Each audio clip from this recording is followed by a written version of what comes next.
오늘 이 예배 자리에 함께 하시는 우리 모든 성도님들에게 주님의 은혜와 평강이 함께 하시기를 간절히 축복합니다.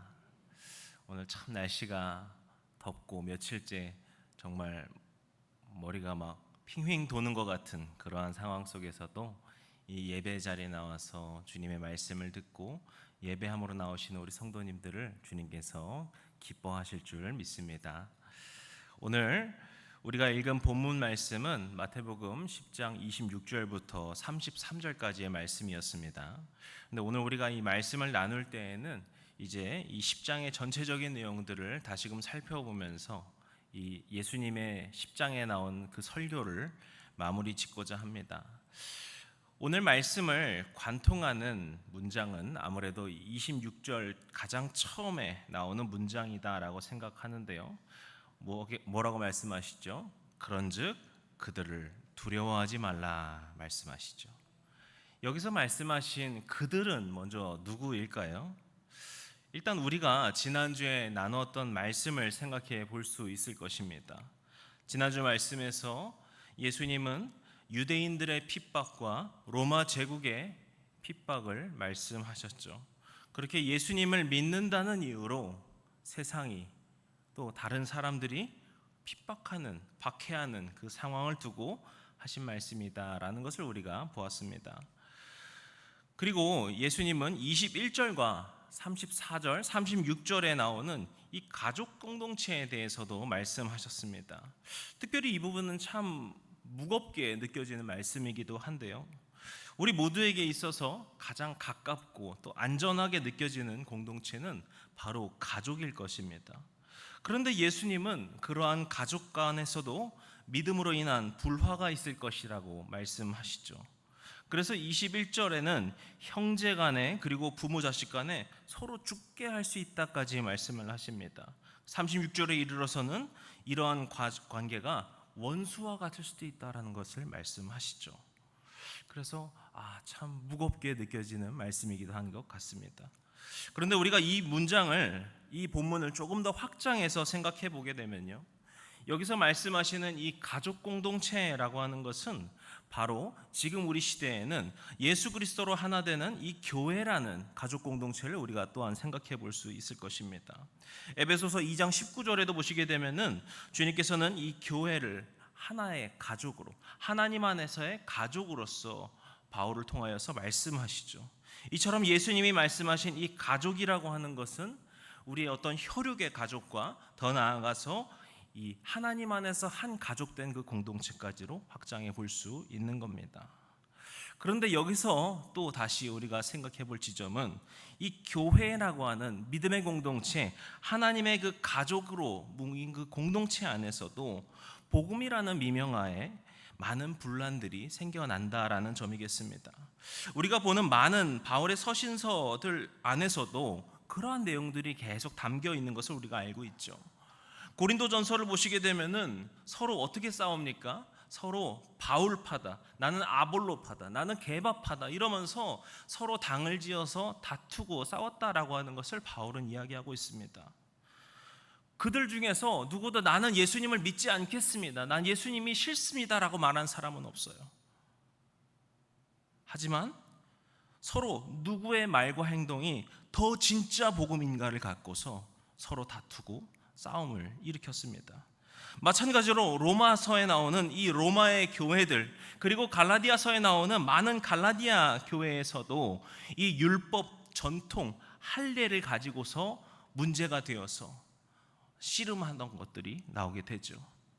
이렇게 예수님은 핍박하고 괴롭게 하는 세상, 그런 곳에서 일어날 우리의 어떤 박해, 그리고 또 자신의 믿음을 흔드는 이 가족 구성원, 더 나아가서 이 교회 구성원까지도 있다, 그럴 수 있다라는 것을 말씀하신 것입니다. 하지만 그런 가운데서 주님이 뭐라고 말씀하신 겁니다? 두려워하지 말라 말씀하신 것이죠. 왜 두려워하지 않아도 되는가? 이것은 우리가 28절 말씀을 통해서 분명히 알 수 있게 되는데요, 28절 말씀을 같이 읽겠습니다. 몸은 죽여도 영혼은 능히 죽이지 못하는 자들을 두려워하지 말고 오직 몸과 영혼을 능히 지옥에 멸하실 수 있는 이를 두려워하라. 아멘. 그것이 무엇입니까? 바로 그 누구도 우리의 영을 해할 수 없다. 죽이거나 무너뜨릴 수 없다. 세상에 그 누가 있을지라도, 누가 우리를 핍박한다 할지라도, 어느 곳에서 어떠한 우리 믿음을 흔드는 일이 있을지라도 그 누구도 우리의 영혼을 해할 수 없음을 주님은 말씀하신 겁니다. 다만 우리의 영을 심판하시는 분 오직 하나님 한 분만을 두려워해야 된다 말씀하신 것이죠. 저는 이 말씀이 이 예수님의 제자도 설교를 마무리하면서 계속해서 묵상이 됐습니다. 우리가 구약에서도 계속해서 강조되고 있지만 예수님도 여기서 말씀하셨듯이 우리가 제자로 살아간다라고 하는 그 중심 가운데에는 세상의 그 무엇을 두려워하라는 것이 아닙니다. 우리를 박해하는 그 어떤 세력을 두려워하거나 어떤 다른 이들을 인하여서 낙심하거나 두려워하라 이렇게 말씀하시지 않았습니다. 오직 누구를 두려워하라고요? 하나님만을 두려워하라 말씀하셨다라는 겁니다. 제자의 삶에는 오직 하나님 한 분만을 두려워하는 삶의 중심이 필요하다라는 것이죠. 앞서도 말씀드렸지만 구약에서 항상 강조되고 있는 말이 무엇입니까? 하나님을 경외하라라는 말이죠. 여기서 말하는 이 경외가 영어로 fear라고 말하는 두려워한다라는 말입니다. 다만 이것은 어떤 공포의 감정을 느끼라고 아니면 하나님으로 인해서 막 두려워서 떨면서 살라는 그런 말씀은 아닙니다. 항상 어떤 일을 하든지 어떤 생각을 하든지 어떤 자리에 있든지 어떤 결정을 하든지 항상 하나님의 살아계심과 통치하심을 믿기 때문에 그 하나님을 두려워하라 라는 말씀인 것이죠. 예수님은 주님의 제자로 살아가는 그 제자들에게 그들의 중심이 무엇이어야 되나? 바로 하나님을 경외하는 삶, 하나님을 두려워하는 삶이어야 된다라는 점을 강조하신 겁니다. 우리가 믿음 생활을 하다 보면 참 다양한 사람들을 경험하게 됩니다. 저는 아직 목회자로서 연수가 이제 수련목 포함해서 한 6년 정도밖에 안 되긴 했지만요, 저는 저에게 감사할 일일지 안 좋은 기억일지 모르겠지만 우리 부모님이신 선교사님이신 부모님을 따라서 그 부모님의 그 사역의 한가운데 있으면서 참 다양한 많은 사람들을 만나게 되었습니다. 그래서 또 느끼는 것은 한국이든 외국이든 할 것 없이 주님의 제자로 살아가는 사람들이 얼마나 아름다운가를 보게 돼요. 우리가 몇 년 전에 그리스도인들 사이에서 참 유행했던 단어 중에 이 선한 영향력이라고 하는 말이 있었는데요, 정말 그 단어에 딱 맞는 정말 선하고 아름다운 그 믿음의 사람들이 정말 세계 곳곳에 얼마나 많이 심겨져 있는가, 참 경외함을 느끼고 참 감사함과 감격을 느끼곤 합니다. 그런데요, 안타깝게도 또 놀라게 되는 것은 정말 이 사람이 하나님을 믿는 것이 맞는 것인가 싶을 정도로 하나님을 두려워함 없이 살아가는 스스로 믿음이 있다라는 사람들도 종종 만나게 됩니다. 어떠한 악행을 저지르더라도 이후에 주님 앞에 서서 주님 그때는 잘 몰랐습니다, 용서해 주세요라고 하는 이 한마디면 마치 주님이 다 용서해 주실 것이라고 하는 잘못된 믿음을 가지고 잘못된 신앙을 가지고 살아가는 이들을 보게 되는 것이죠. 하지만 이것은 매우 위험한 생각이라는 것을 우리는 알고 있습니다. 하나님은 우리의 죄에 대한 책임을 분명하게 물으십니다. 우리가 잘 아는 다윗 왕은 정말 하나님을 사랑하는 사람이었고 그렇게 그를 통하여서 하나님께서 놀라운 일을 이스라엘 가운데서 행하십니다. 그리고 그도 정말 하나님을 순종함으로 살아가는 사람이었죠. 하지만 그가 밧세바라고 하는 그 우리아의 아내를 범하는 죄를 벌이게 됩니다. 그리고 그 죄를 덮기 위하여서 우리아마저 죽이는 끔찍한 죄를 저지르게 되죠. 하나님께서는 그러한 다윗의 죄를 보시고 나단 선지자를 보내어서 다윗을 꾸짖으십니다. 그때 다윗은 자신의 죄를 깨닫고 하나님 앞에 회개하죠. 하나님이 다윗을 용서하셨을까요? 용서하지 않으셨을까요? 하나님이 용서하지 않으셨으면은 우리가 아는 그 역사의 다윗이 없겠죠. 하나님께서는 그 다윗을 버리지 않으셨고 그의 생명을 취하지 않으셨고 그를 용서하십니다. 하지만 그는 이 죄에 대한 무거운 결과를 받아들여야만 했습니다. 그래서 그 이후에 그 압살롬으로부터 벌어지는 반역, 수치, 그리고 정말 그 나라의 그 많은 혼란들을 겪게 되는 것을 이 나단 선지자를 통하여서 예언하셨고 그것이 나타남을 알 수 있죠.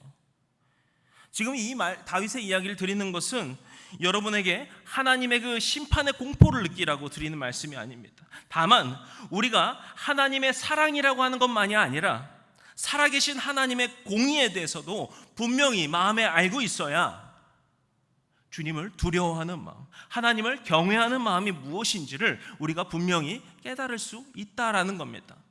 예수님의 십자가의 보혈이라고 하는 것이 우리의 죄를 무조건 용서해 주신다는 그 말씀으로 우리가 어떠한 죄를 지어도 그것을 그저 기계적으로 용서해 주신다는 면죄부로서 착각하는 것이 아니라 우리가 주님을 두려워하는 마음을 가지고서 이제 죄로부터 떠나게 하여 주시옵소서, 우리가 죄로부터 이기게 하여 주시옵소서, 죄로부터 노예로 살지 않게 하여 주시옵소서 하는 그 삶의 변화라고 하는 것을 우리가 알아야 한다는 것이죠.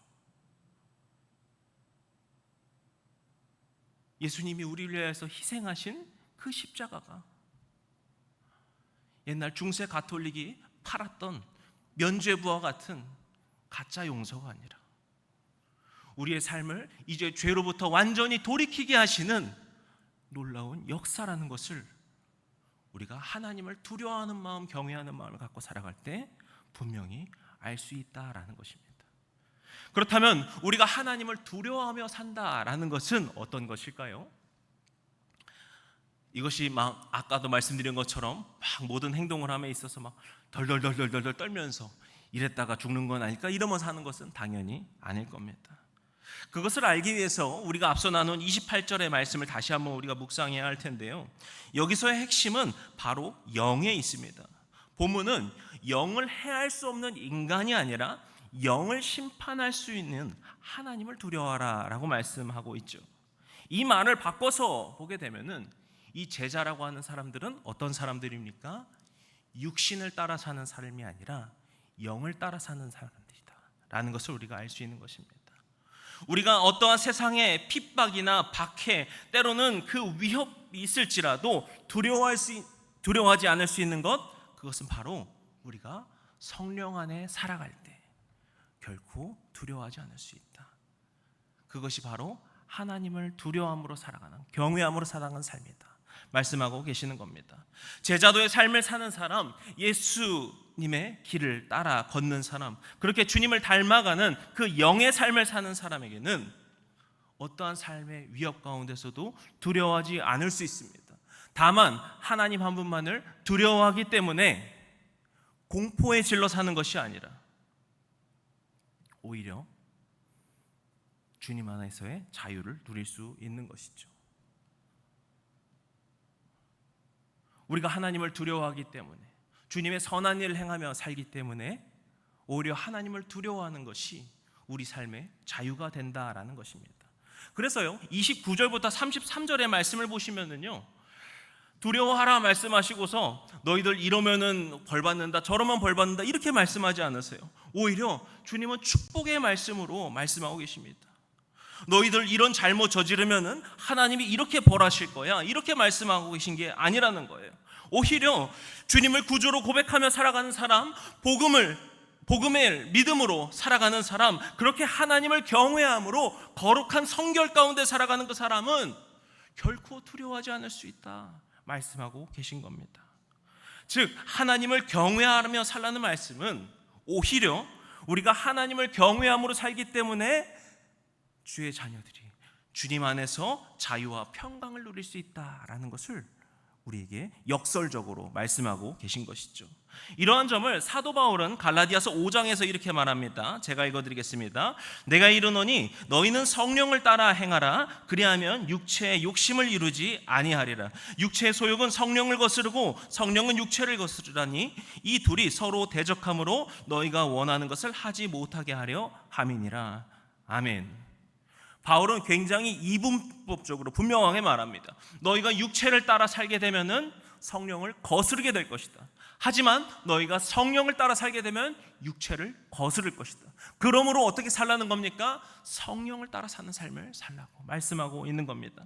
그렇다면 성령을 따라 사는 삶은 어떤 것일까요? 이것은 지난번에 담임 목사님께서 주제 설교로도 다뤄주셨던 바로 우리가 잘 아는 성령의 열매들이죠. 제가 읽어드립니다.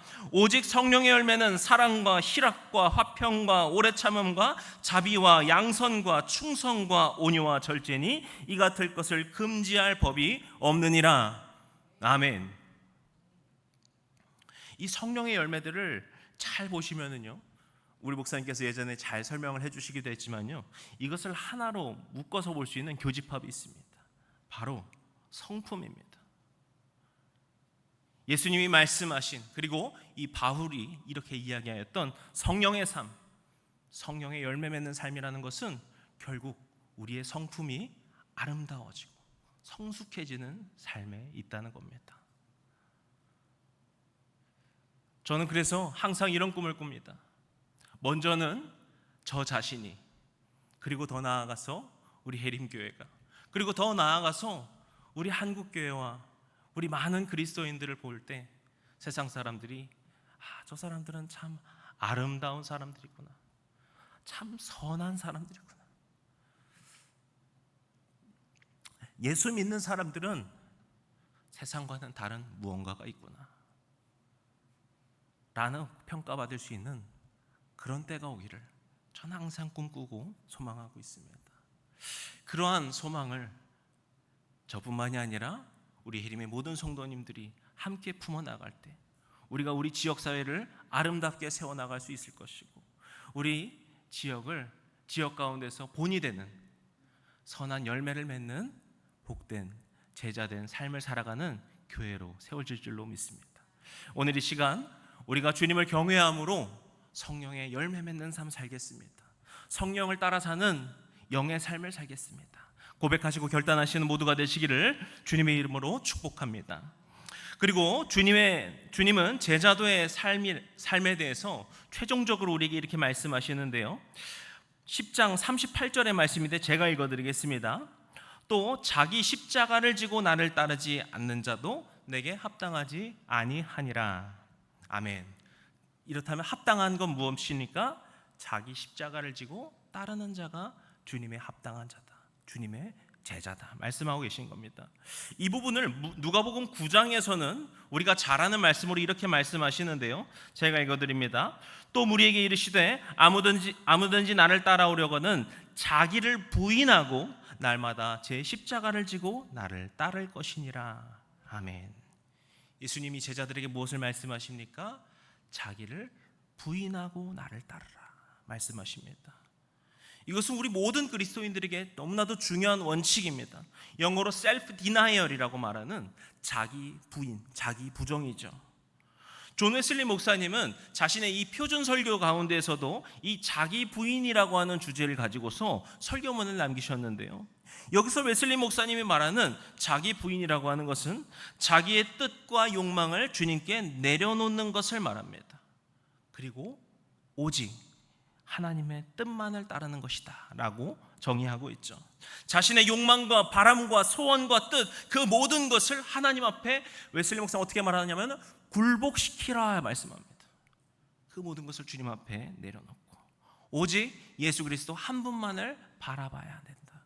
이것이 나를 부인하는 자기 부인이고, 그것이 자기의 십자가를 지는 것이다.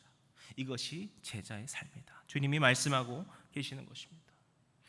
근데 어떻게 보면은 막 이런 생각이 드실지 모르겠어요. 우리가 예수님 믿고 산다고, 내가 교회 다니는데 내 소원도 내려놓으라고 해, 내 뜻도 내려놓으라고 해, 난 그럼 어떻게 살라는 거야? 그런 생각이 드실지는 모르겠어요. 그런데요, 우리가 우리의 뜻을 내려놓는 것은요, 우리가 바라는 것을 모두 이룰 수 없다 이렇게 말하는 것이 아닙니다. 주님은 우선순위를 말씀하시는 겁니다. 가장 최우선이 무엇이어야 되는가? 나의 뜻이어야 되는가? 나의 욕망이어야 되는가? 나의 자아 실현이어야 되는가? 나의 소원이어야 되는가? 그것이 아니라 오직 가장 먼저 무엇이 있어야 되냐? 하나님의 뜻을 이루는 삶에 있어야 된다 말씀하고 계시는 겁니다. 우리가 교회 가운데서 이렇게 섬김으로 살아가는 것, 우리가 이렇게 예배로 나오는 것은 우리의 시계추를, 우리의 중심을 다시 세우고자 함입니다. 세상을 살면서 그 휘둘리면서 우리의 믿음이 때로는 흔들리려고 할 때, 우리의 중심이 무너지려고 할 때, 우리가 이 예배에 나옴으로써, 이 말씀을 들음으로써 다시 우리의 중심을 주님으로 세우는 것이죠. 나의 우선순위가 다른 것이 아니라, 세상에 바빠 세상에 흘러가는 삶이 아니라 하나님의 뜻이 가장 먼저 서게 하여 주시옵소서. 우리가 이러한 고백을 가지고서 이 예배 자리에 나오는 것이고, 우리가 매주 주일마다 예배로 섬기는 것이고, 우리가 교회를 섬김으로 살아가는 것입니다. 우리가 그렇게 가장 먼저 주님을 우선으로 살아갈 때, 나의 뜻과 나의 생각을 먼저 내려놓고 주님을 따르겠습니다라고 나의 십자가를 지고 주님을 따를 때, 주님께서 우리에게 가장 선한 것으로 채워주신다라고 하는 믿음을 갖고서 살아가는 것이죠. 나의 소원을 주님께 내려놓을 때 주님께서 나의 그 소원보다, 나의 뜻보다, 나의 계획보다 더 놀라운 것으로서 나를 채워주실 것이다 라고 하는 믿음을 갖고서 우리가 살아가는 것입니다. 사랑하는 성도 여러분, 오늘 주님께서는 제자들에게, 우리 제자 되신 계림의 모든 성도님들에게 계속해서 말씀하십니다. 나를 따르라고 말씀하십니다. 세상을 좇으며 사는 것이 아니라, 육신을 좇으며 사는 것이 아니라 오직 성령의 뜻 안에 살아갈 것을 주님은 말씀하고 계십니다. 그렇게 우리가 교회 공동체 안에서 더욱더 거룩하여지고 아름다운 성품으로 거듭나기를 주님께서 바라시면서 우리를 그렇게 인도하십니다. 또 주님께서는 우리의 뜻을 내려놓는 자기 부인을 바라고 계십니다. 우리가 우리 스스로를 부인하고 오직 예수 그리스도가 먼저시다, 오직 주님이 나의 삶의 주인이시다 고백할 때 주님께서 우리 삶의 그 모든 문제들과 그 어려움보다 더 놀라운 것으로 채워주시고 세워주시고 인도하실 줄로 믿습니다. 그러한 주님의 축복 가운데 함께 하시는 복된 제자의 삶 살아가시기를 주님의 이름으로 간절히 축복합니다. 기도하시겠습니다. 오늘도 이 예배 가운데 함께하여 주시고 우리 각 심령 가운데 임재하여 주시사 놀라운 은혜와 충만한 축복으로 채워주시는 주님의 은혜에 감사와 찬양 올려드립니다. 주님, 오늘 우리가 예수님의 이 제자도의 설교를 마무리하면서 우리도 그 제자된 삶을 살겠노라고 주님께 고백하고 결단하는 믿음의 삶 살게 하여 주시옵소서. 그것이 그저 내가 죽고 끝나는 것이 아니라 내가 죽음으로써, 내가 십자가에 그리스도와 함께 매달림으로써 다시 살아나는 놀라운 역사라는 것을 기억하고 그렇게 주님과 동행하는 믿음의 삶 걷게 하여 주시옵소서. 육신을 따라 사는 삶이 아니라 영을 따라 사는 삶 살길 원합니다. 우리 성령님께서 항상 우리 가운데 임재하여 주시사 그 성령의 삶으로 우리를 인도하여 주시옵소서. 그렇게 우리 가운데 살아서 역사하여 주시고 새 일 행하실 주님을 찬양합니다. 우리 주님 예수 그리스도의 이름으로 기도드렸습니다. 아멘.